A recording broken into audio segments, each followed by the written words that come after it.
大家好，大米不要再煮着吃了，倒入绞肉机搅一搅，瞬间变美食，吃了30年都没有吃腻，大人小孩都抢着吃。做法简单，营养又美味。下面我们跟着视频看一下是怎么做的吧。首先准备250克大米，倒在一个大点的碗中，加入适量的长江水，给它淘洗一下，洗去大米表面的灰尘和杂质。稍微洗一下之后，然后我们把这个淘米水给它倒掉。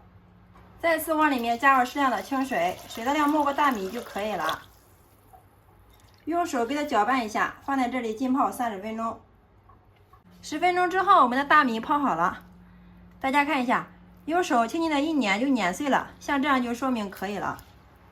然后连水带大米给它倒在一个破壁料理机里面。如果没有破壁料理机的话，我们也可以放到绞肉机里面直接打。然后插上电源，盖上盖子，选择功能键果汁，然后点开始，给它打成细腻的米浆。打的时候尽量给它多打2遍。然后把打好的米浆倒在一个漂亮的大碗里面，倒入30克的白砂糖，3克的耐高糖酵母，加入2克的无铝泡打粉。用筷子充分的搅拌均匀，搅匀之后，分少量多次的往里面倒入300克的普通面粉，边倒边用筷子搅拌，把它们搅成絮状。面粉我们一定要分少量多次的给它添加，这样可以把握住用量。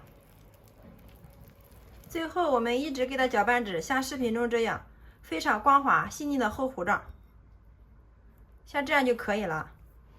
然后上面再盖上一层保鲜膜，放到温暖的地方，醒发至原来的1.5倍大。30分钟之后，我们的大米发糕糊已经发了满满一盆啊！大家看一下，满满的蜂窝组织，非常的漂亮。然后我们用筷子再次给它搅拌均匀，排里面的空气，给它搅回像原来一样大就可以了。搅好之后放一旁备用。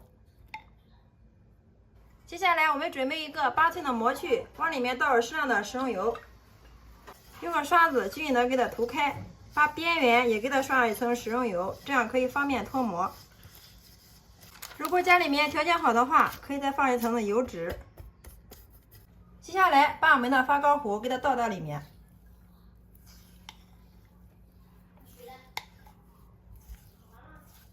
放进来之后用手给它震动一下，再用个铲子稍微给它整理平整，像这样就可以了。放到温暖处，再次醒发至原来的2倍大。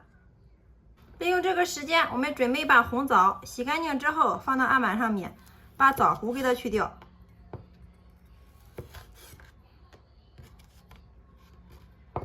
然后我们再给它一切2半，全部都给它切成像这样就可以了。红枣切好之后，装入一个小碗中备用。10分钟之后，大家看一下，我们的大米发糕糊已经发了，发至模具的8分满，这个程度就是刚刚好。接着把我们切好的红枣均匀的给它摆到上面，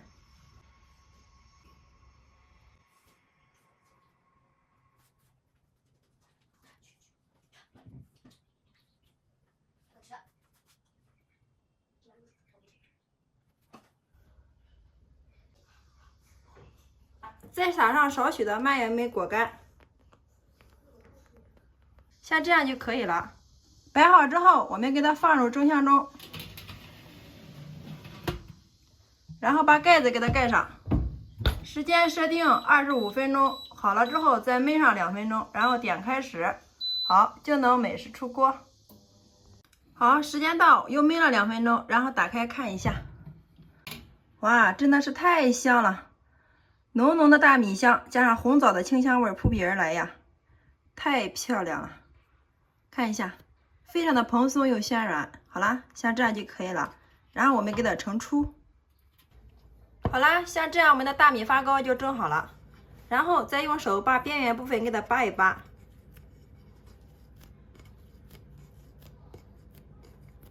接下来我们给它倒扣脱模。装入筐中，端上桌就可以给家人美美的享用啦。大家看一下，特别的蓬松暄软呀，特别的漂亮。洁白如玉啊。我们拿一块大家看一下，里面的气孔特别的细腻，非常的蓬松肉暄软呀。先来替大家尝一下，哇，真的是太好吃了，软糯香甜，一点都不粘牙哦。浓浓的大米香，加上红枣和蔓越莓的清香味，真的是太香了。自从学会大米这样做，大人小孩都特别喜欢吃，当早餐、当小零食都非常的不错。关键是它的做法也是非常的简单，全程手不沾面，筷子一搅就能搞定，非常的省时又省力。学会了这个做法，我们再也不用去外面买大米发糕吃了，自己在家做的干净卫生、经济又实惠，比我们买的面包还要好吃10倍哦。好啦，今天给大家分享大米的新做法就到这里啦。如果你喜欢的话，就收藏起来，有时间试试吧。喜欢我的视频，记得关注、点赞、留言、转发哟。非常感谢你的观看与支持，我们下个视频再见。